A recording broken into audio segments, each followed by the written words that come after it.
Kumusta mga ka-idol? Ang pagbabalik ng ating YouTube channel Boy June Channel.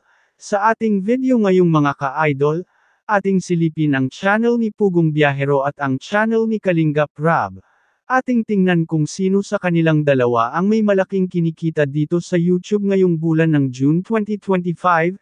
First time natin ginawa na i-compare ang kanilang mga kinikita sa YouTube ngayon. At dito sa video natin ngayon, ating alamin kung magkaano na ba ang kanilang mga sinasahod sa YouTube, o estimated revenue ng kanilang mga channel. Disclaimer lang mga ka-idol, ang lahat ng mga binabanggit ko dito ay estimated ko lamang, gamit ang isang website na ang Social Blade. Ang Social Blade ay isang public website na kahit sino ay pwedeng tumingin dito. At maaari ninyong makita ang lahat ng YouTube sahod o estimated revenue ng inyong mga kilalang mga vloggers, or mga content creators na inyong nakilala. Ang layunin natin dito ay para makapagbigay ng inspirasyon sa ating mga maliliit na mga vloggers katulad ko.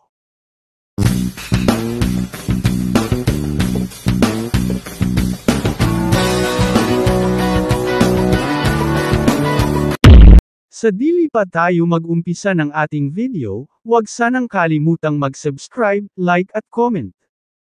At dito na tayo sa kanilang mga official website ang Social Blade. Uunahin nating si Pugong Biyahero. May subscribers itong umaabot ng 3.9 million, at dito naman sa kanyang video views, may 1,248,775,930, at may upload video na itong umaabot ng 3,785. At nag-umpisa itong mag-vlog noong bulan ng August 21, 2016, at dito sa kanyang grade bay, at dito naman sa kanyang Social Blade rank, pang 65,054, at dito naman sa kanyang subscribers rank, pang 1,008 po ito. At dito naman sa kanyang video views rank, pang 16,991, at dito na tayo sa kanyang Philippines rank, pang 65 po si Pugong Biyahero.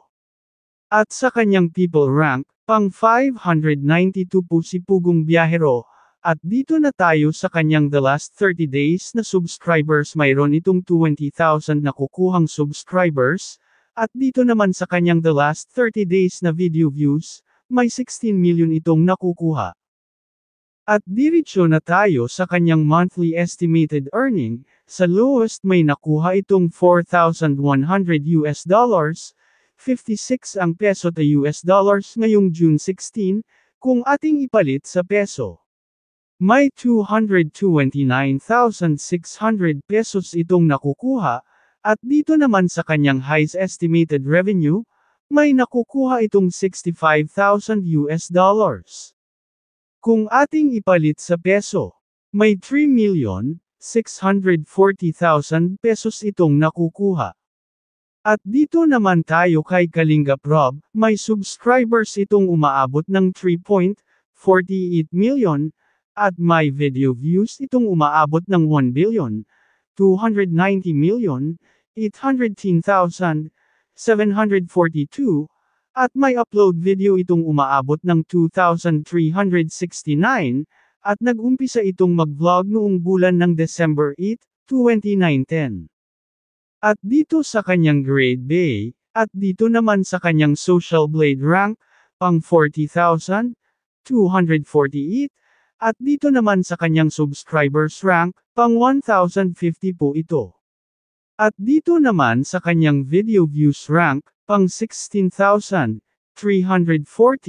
at dito sa kanyang rank sa Pilipinas pang 75 po ito. At dito sa kanyang entertainment rank pang 842 po ang kanyang channel. At dito na tayo sa kanyang the last 30 days na subscribers, may nakukuha itong 30,000. At dito naman sa kanyang the last 30 days na video views, may nakukuha itong 25 million views sa loob ng isang bulan, at diretso na tayo sa kanyang monthly estimated revenue. Sa lowest may nakukuha itong 6,200 US dollars, kung ating ipalit sa peso. May 347,000 200 pesos itong nakukuha. At dito na tayo sa kanyang highest monthly estimated revenue, may nakukuha itong 99,000 US dollars, kung ating ipalit sa peso. May 5,544,000 pesos itong nakukuha, wow! Congratulations sa channel ni Kalingap Rob, ang laki ng kanyang kinikita ngayong, kasunod si Pugong Biyahero. At kung nagustuhan mo ang ating pagre-review, huwag sana malimot mag-subscribe ng ating YouTube channel. Maraming salamat po sa inyong lahat.